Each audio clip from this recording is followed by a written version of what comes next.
Cześć again. Hello, everyone. Today, is there a clicker here, or is there a little?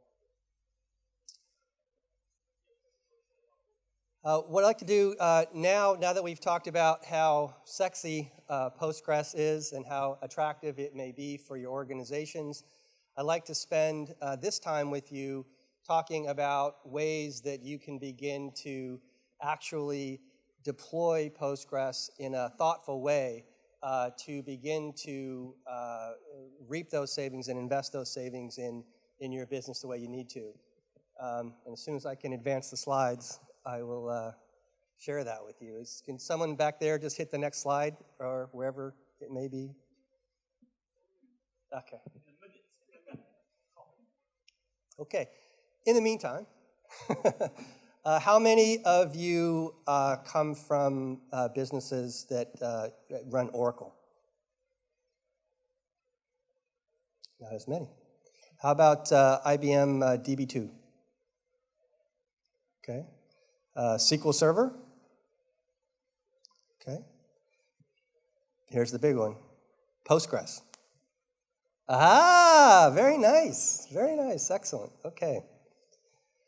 So basically, I'm just going to go ahead. So basically, you can,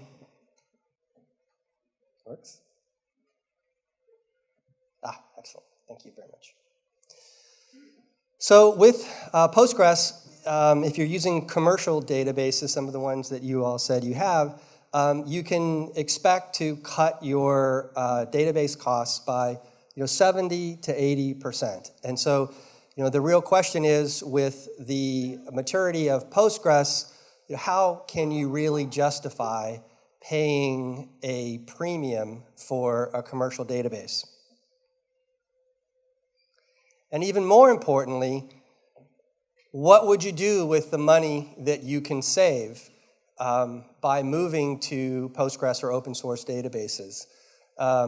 Because the real way that organizations today are driving innovation and driving success is not through infrastructure, it's through applications, right? So IT organizations constantly need to invest more in new applications and things like analytics and mobile and other applications. These are the things that are driving innovation. Unfortunately, the dilemma for most CIOs is that a huge portion of their budget is consumed by existing software. So the need to drive innovation is higher than ever, but the availability of budget to do that is quite limited. So a very important way to help solve that dilemma is to deploy Postgres everywhere you possibly can to free up that money to drive your innovation. So I hear many CIOs say, well, sure, that makes sense, but although my commercial database may be very, very expensive, it allows me to sleep at night, and that's worth it to me. And that makes sense, except the maturity of open source databases today will also let you sleep. And if you think about it, a few years ago, we basically heard the same thing around Solaris and Unix, right? I mean, how many people remember the reluctance to move off of Unix to Linux? And yet it happened, and everything is running well, and that transformation happened. And the same thing is beginning to happen now with database. Although database may be more sensitive, once organizations get started, and many of you have, and that's really what we're going to talk about, is a way to sort of thoughtfully get started with Postgres and grow Postgres in your organization methodically. It doesn't make sense to come in and wholesale replace things. That's just not practical and doesn't work. So once we find organizations begin to deploy Postgres and get familiar with it and get comfortable and trust it, then it will begin to expand very rapidly. Okay, so let's start with the basics. This is one of the main reasons that you move to open source database, and it's the huge difference in cost. So this chart compares Oracle Enterprise Edition at a 50% discount, and I know discounts may vary with all of you, but just for presentation's sake, 50% discount on Oracle license for Enterprise Edition. And this is EnterpriseDB Postgres Plus Enterprise Edition that has our advanced server product, which has Oracle compatibility, as well as additional performance and security enhancements. So no license fee for EnterpriseDB, only subscription fee, which covers license and support. For this example, I used an x86 chip, so there's a 0.5 hardware factor for Oracle. If it were an IBM machine, it would be a 1.0 and even more expensive.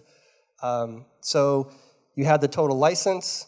The maintenance is generally 22% of that, and you get a 3-year total cost of ownership for the Oracle Enterprise Edition of about $157,000 US. The same for a 2x4 server, I should have said that. Would be about $30,000 per year with EnterpriseDB with just an annual commitment for subscriptions. So if you look at that on a per core basis for 8 cores for this server, it comes down to about a difference of savings of $16,263 per year per core.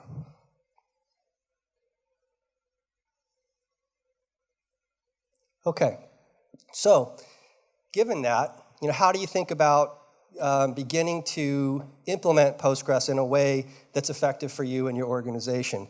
And if you look at sort of the landscape of a typical enterprise's applications, this is what we generally see. And these terms here are actually Gartner terms. But at the top, you have sort of applications of record, which would be your ERP systems, the things that come from another vendor like Oracle or SAP that basically you run your business on. Next, you have applications of differentiation, which are generally more custom apps that are developed in-house, or they're third-party off-the-shelf applications from ISV vendors. And then on the bottom, you've got sort of applications of innovation, which are web apps, mobile, analytics, things like that.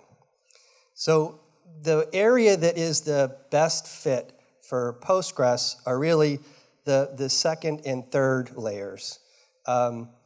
The ERP vendors, understandably, are, if you have Oracle or SAP in particular, are reluctant to certify their products on open source, on Postgres. Although the third largest in the world ERP vendor, Infor, just announced recently they are certifying their products on EnterpriseDB Postgres. So it's happening where it can happen. So if we take this to the next level and just take a sample of 100 applications for an enterprise, and you can sort of then do the math for your own companies as to how that would work. So if you sort of follow that logic, there's basically 20 of the the higher level applications of record. There's 60 that would be customer ISV, and there'd be 20 that would be web, analytics, mobile, that sort of thing. And then if we say, okay, well, let's just take a typical server. So we'll assume that the server for each application is 2 dual socket quad core machines, which means we have 16 cores per application. And if we just, for now, look at these 60 to start. It doesn't mean we wouldn't do others, but we start here because that makes the most sense, it's the most value. That is 60 apps times 16 cores, which gives you 960 cores as sort of the place to begin. Okay. Then we say, all right, let's look at that those 960 cores and parse them a little further. the more open a application is and the less customization there is in the database layer, the easier that application is to migrate over to Postgres.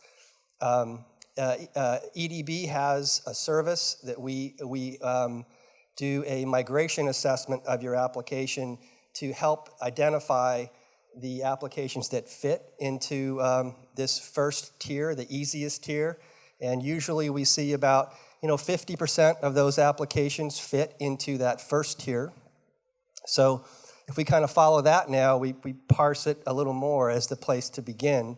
And we say, okay, of the 960 cores, 50% of those are sort of the low-hanging fruit, if you will.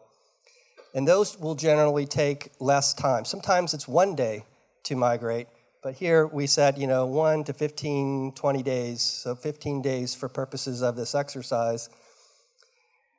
And 50%, we get to 30 applications, 480 cores, and that drives a net savings, basically free cash flow, of $7.7 million, assuming you repurpose the Oracle license for growth or for hardware upgrades. You can't always do that, but where you can, it basically ensures that you never have to buy another Oracle license because you can keep repurposing the ones that you migrate. And a return on investment of 459% for Tier 1, and then the times to do the conversions get a little higher for the more difficult applications, so the ROI gets a little bit less as you go on, but still really meaningful if you're looking for money to invest in applications to drive your business. So let me just show you how I got to those numbers, and I won't spend too much time on this, but I want you to see sort of the thinking. So we used, for these 30 first-tier applications, we assumed that the costs to do the migration would be broken down to these 3 areas: the analysis and planning, which would be 3 days per app, and higher-level resources, so $1,800 per day for that service. And then migration and remediation of any problems is basically 12 days of work and $800 per person day. And then finally, the subscription costs for the EnterpriseDB Enterprise Edition, which includes the advanced server as well as all of our tools. There's no add-on costs with EDB. Everything's included in the base subscription costs. So for those 30 applications, assuming these things, you come up with a total investment of $1.6 million.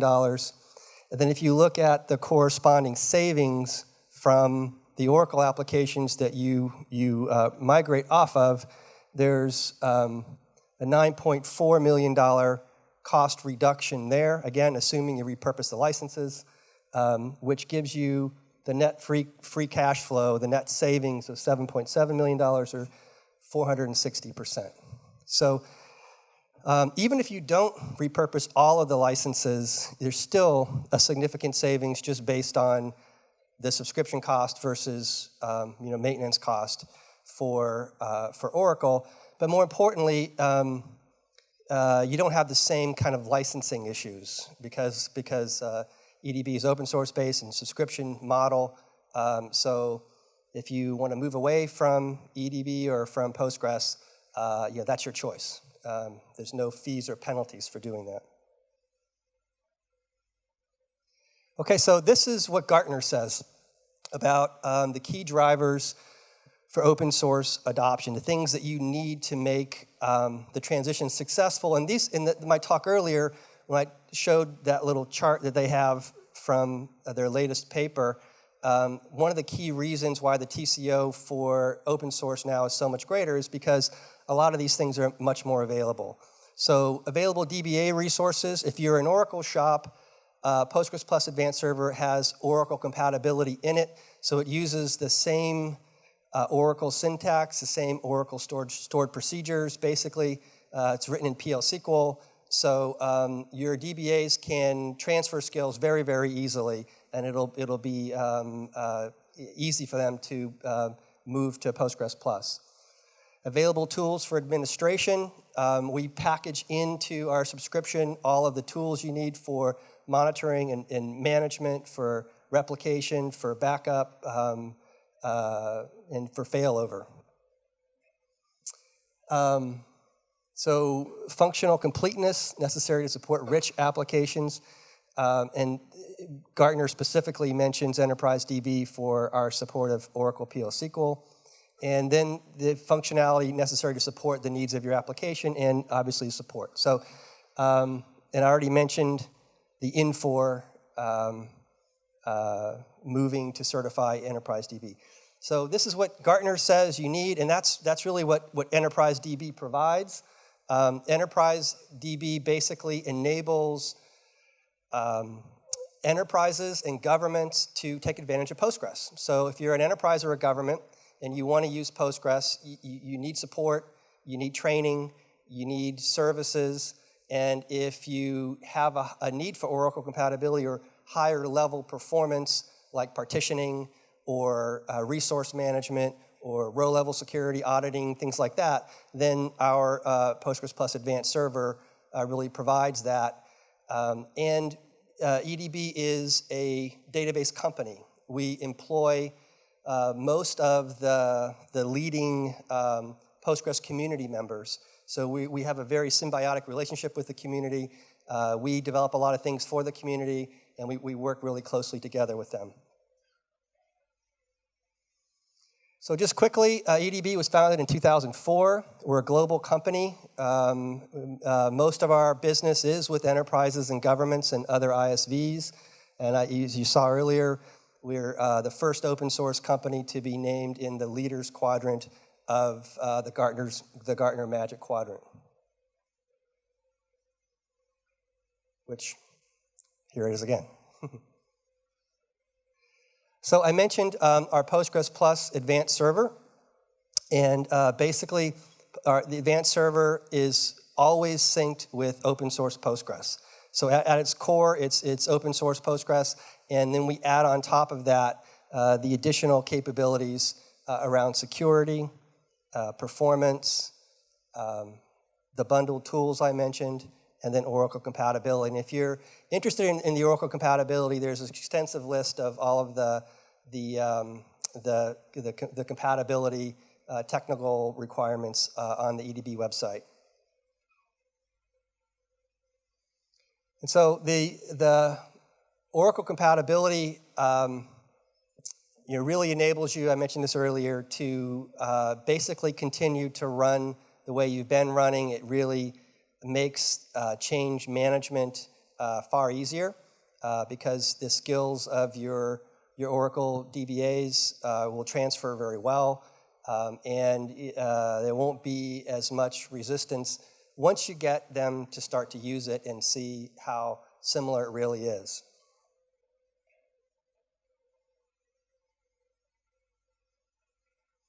So this is a survey that we recently did from customers who have migrated from Oracle, although I should say that many of our customers also migrate from DB2 or other databases.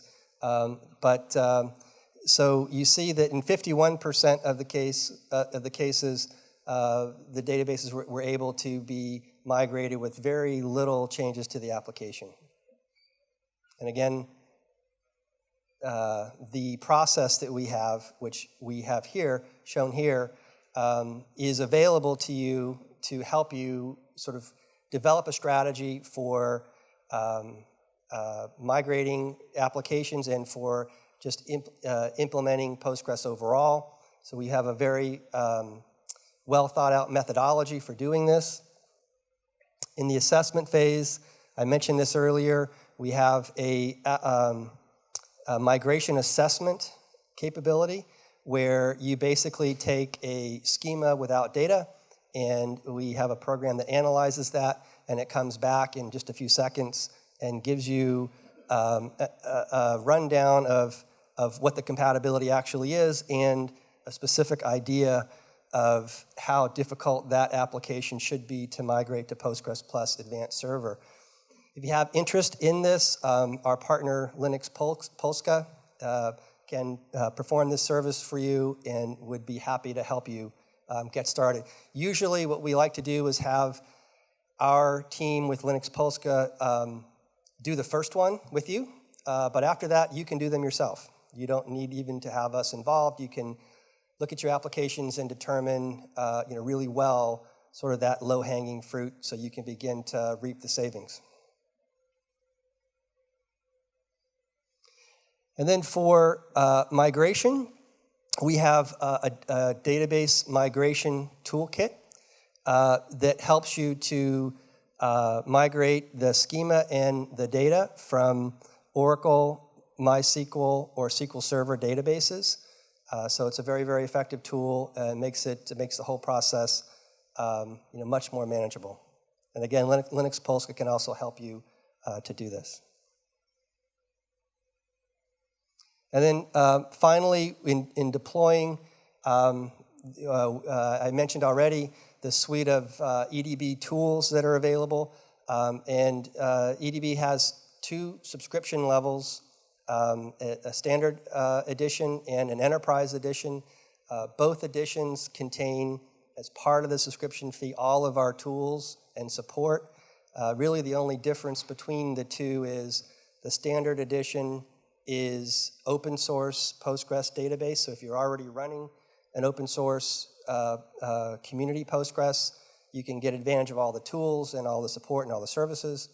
If you really want to run a new application or you want some of the higher level enterprise features, then that's the enterprise edition. That's really the only difference. We also have, if you are running a existing Postgres application, a architectural health check that can help you to look architecturally at your application and understand how you can gain some performance improvements. And then we have package services like remote DBA if you need additional skilled DBA resources around Postgres. So just to give you an idea of the kinds of applications that our customers are currently running on Postgres. We talked earlier about the maturity of Postgres and its capability. It can't do everything, but it can do most things. And there are, you see here by activity and by size, just some of the customers who are running Postgres. It all varies depending on the needs of your particular application and your particular environment as to sort of what these numbers end up being. But really the point is, I think, is that Postgres and Postgres Plus are enterprise ready. For mission critical and non-mission critical workloads, and the way to prove that is just to start using it. And again, that's the way we see it grow is once you get started using it and prove to yourself and your organization its capability and its reliability and transferability of skills, it just sort of takes on a life of its own. These are some of the examples of industry applications. Again, in most of the applications that will make the most sense for Postgres or Postgres Plus will be your custom applications that you've developed in-house. Those are usually the best candidates. So that's how you can begin to get your sexy on with Postgres and begin to realize savings that you can use to fuel your application growth within your company. Thank you very much.